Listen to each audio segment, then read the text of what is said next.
But let's begin with Dan Gaynor, our old friend, the Vice President and T. Boone Pickens Fellow with the Business and Media Institute, businessandmedia.com, conservative think tank in Washington, D.C. Hey, Dan, welcome to the show. Oh, it's a pleasure to be back. It was good seeing you at CPAC. It's good to see that at least occasionally the two sides engage somewhere in the middle. Yeah, occasionally. It was nice seeing you there too, Dan. It really was. This piece that Jeff Poor published over at the Business and Media Institute, I find this really interesting. It's titled "Nationalization. It's not just for communists anymore." In America, nationalization used to be a dirty word. Haven't we always had nationalized police departments, nationalized fire departments? Isn't Sarah Palin, now I realize nationalization is probably the wrong word, but isn't Sarah Palin in large part popular in Alaska because she writes $2,000 checks to everybody because of money they're skimming off the oil that's pumped out of there because they're saying, hey, Alaska owns a piece of that oil? Well, when nationalization takes private property, that's when government seizes private property. That's what you're talking about. That's Fifth Amendment eminent domain. You're talking about when government takes private businesses. Yeah, that's private. Private businesses are private property. I mean, these are owned by people. All right. And what's bad is, I mean, it's bad on so many levels, but. For instance, government doesn't have to seize complete control of a business. Once government puts its oar in and owns, often just even a small percentage, it will own the majority stake, or own the biggest stake. And so it becomes the big kid at the table. At the same time, government is also doing like they're doing with Detroit. Government's bailing out Detroit and then telling Detroit how to make cars, how to market cars, what rules and how to run their business. Government should not be in the business of running these businesses, so that's when once you blur the line. There always have been and there will always be likely things where government's supposed to do. It's in our Constitution. It's supposed Dan, to over the long run, I agree with you. But look back at the savings and loans. When the 80s.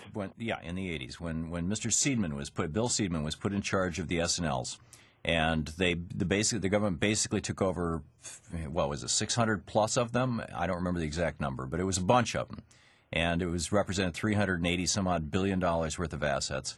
And they created the Resolution Trust Corporation, and he went in and he fired the managers of most of those S&Ls. Neil Bush with Silverado got thrown out on his butt, although he did manage to make $1 million out of it.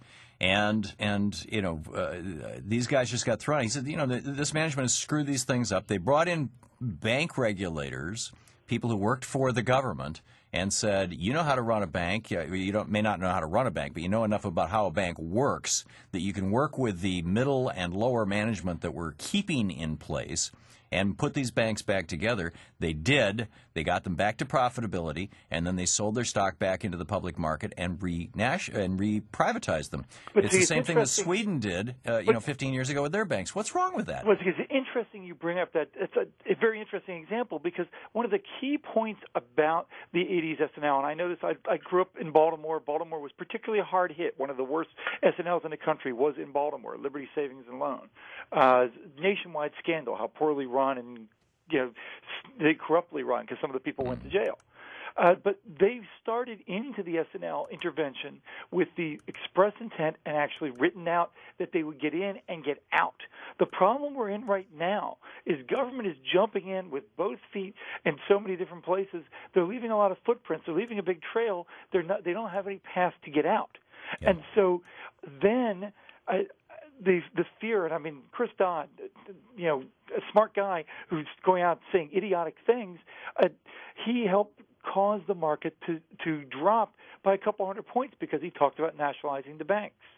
The markets are afraid of what government involvement means because, I mean, you've got people like Tim Geithner comes out there and says, well, we've got a plan, and then doesn't announce a plan for weeks. Dan, as weird as it is, me being a far left liberal crank and you being a far right wing crank, I'm agreeing with you, and perhaps for different reasons. But I do believe that what should have been done, and this is the reason why I'm not a fan of Tim Geithner, and one of the reasons why the real progressives in the Senate like Bernie Sanders and Russ Feingold, did not vote for his confirmation.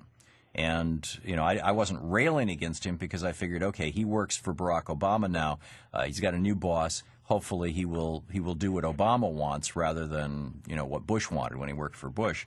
But my thought was that what we need is the equivalent of a resolution trust corporation. We need to have something that is, which, by the way, was based on what FDR did with the banks. And we're back here talking about the banks. What FDR did with the banks, 1 hour before FDR was sworn into office on March, as I recall, March 6th, back in the day when they used to do it in March 1933. 1 hour before he was sworn in, a couple of hundred banks failed, and he created this agency. As I recall, the acronym was HOME, although I don't recall the name of the agency. He created an agency that bought these banks out of bankruptcy, took them over, did essentially what Seidman did, and ran the banks, gave people, created another agency that, or maybe it was the home agency that gave the people the loans, that bought mortgages, because most mortgages back then were 5-year balloon mortgages, and turned them into 30-year long-term mortgages. That agency, resolved itself, cleaned itself up, and went out of business in either the late 50s or early 60s with a profit to the federal government. But it was time-limited, and there was a consensus that it should be time-limited. And I know, and you know, that the governing philosophy of the Obama administration is not communist. It's not that they want to be in the banking business. So why doesn't Tim Geithner, why doesn't the Treasury Department, why don't these people say, here's the plan, here's the agency, here's how we're going to take these things over the short term, and here's how we're going to reprivatize them? Well, I don't get it. And why aren't they breaking them up? Yeah. Too big to fail should be too big to exist. One of the problems they're running into when an organization, when a bank or S&L goes out of business, and you've got assets that you have to then on the books sell off. You have tangible assets you haven't paid for. You just have to sell them. For example? We have the reverse problem right now, where a lot of bad or questionable assets, they keep talking about all this bad paper, all these bad mortgages. Many of them are not bad mortgages. Right. Many of them will prove to be mortgages people pay on time for the whole 30-year loan or pay off or whatever, but they can't sort them out. And so then if government buys them from the banks, it's either going to buy them at a value that the government doesn't want to pay for them or a value that the banks don't want to sell them for. Well, this is why I think that we just need to have a resolution trust corporation. We just need to have basically a new agency that takes control of the banks the way that Northern Rock has been taken control of by the British, the way that we did with the S&Ls during the Reagan or the Bush administration, and the way that Roosevelt did. Do you disagree with me? I'm not sure exactly whether that's the right, but I think Resolution Trust Corp is what a lot of people who are not just Wall Street people, but a lot of conservatives as well. But the problem has been the lack of time. Government intervenes. I think we all, conservatives and liberals, can agree. Government intervenes when things get beyond what ordinary people can deal with. Well, that's the whole point of it. Yeah, government's supposed to intervene, whether it be for a national emergency, a war, or whatever. But then they're supposed to leave. Yeah. That's the problem. Yeah, and it does need to be time limited, and I agree with you on that. An interesting conversation from both points of view. Dan Gaynor, businessandmedia.org is the website. VP and T. Boone Pickens Fellow over at the Business and Media Institute. Thanks, Dan, for dropping by. Thank you. Take care. Good talking with you. 16 minutes past the hour. The details on the housing bailout and a whole bunch of other news coming right up, and then your calls.